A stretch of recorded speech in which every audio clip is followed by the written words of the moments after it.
Welcome back to another technical deep dive here in the debug zone.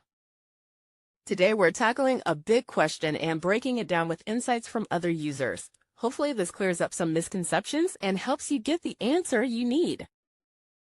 So buckle up, stay a little curious, and let's jump right in.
And that's a wrap.